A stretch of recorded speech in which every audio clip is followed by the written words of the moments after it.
began in the aftermath of the Ferguson riots and the shooting of Michael Brown. And we came out of that experience wanting to do something more. Wes Lowry, who is not with the Post but was with the Post at the time, had the suggestion that we could actually use the internet to count police shootings. That wasn't possible back 20 years ago. Julie Tate and Jen Jenkins, our researchers, came up with a way to search websites around the country so that we would be flagged, because one thing that does happen when the police kill someone is that they typically tell the press and it typically gets reported on.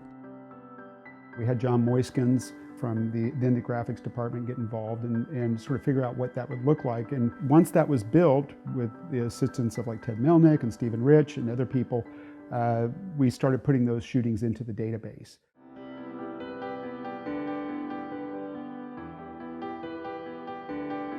I remember the day that we put it up on the board in the conference room and people were like, holy cow, we can say a lot with this data.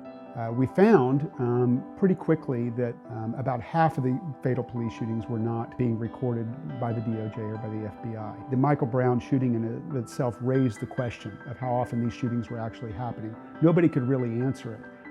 It's certainly, given the attention on the Michael Brown case, it certainly felt like they were happening every day. Once we started the counting, we actually found they were happening about 3 times a day.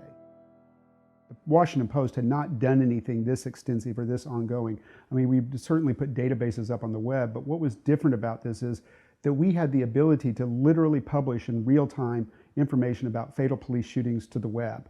The database was perfect for that. It's not static. It allowed us to update it in real time. So the medium is perfect for this. We would not have been able to do this project prior to the creation of a website for the Washington Post or the ability to publish that stuff in a sort of an interactive way.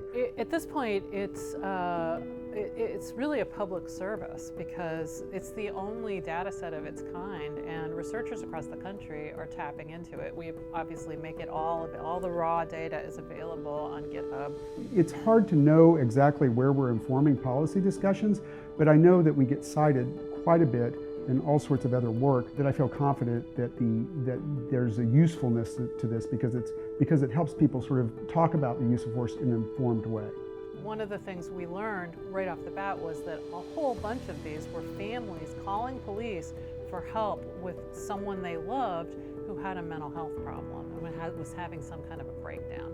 You could see right off the bat that yes, most of the people who police kill are armed, and many of them are armed with guns. So right away, myths that were often imposed on this idea of fatal police shootings, we were able very quickly to say things about whether or not those beliefs, common beliefs, were true. The data have never been clear enough for us to say whether or not the number of unarmed Black men killed by police is changing in any material way. I think that's one of the biggest areas where one would expect to see something change, and we really haven't yet. The use of force by police continues to draw headlines. There continue to be police killings. There continue to be demonstrations against police, and so we're very excited and honored to be awarded this recognition by the Peabody, because it helps us confirm our interest and our support for something that has gone on for 6 years. It's not our position to sort of advocate for policies or changes. We advocate for transparency, absolutely, because it informs the public. So I would say that perhaps maybe someday the federal government can get their act together and sort of figure out how to count fatal shootings by police in an accurate and holistic manner, because it would only benefit discussions about the use of force.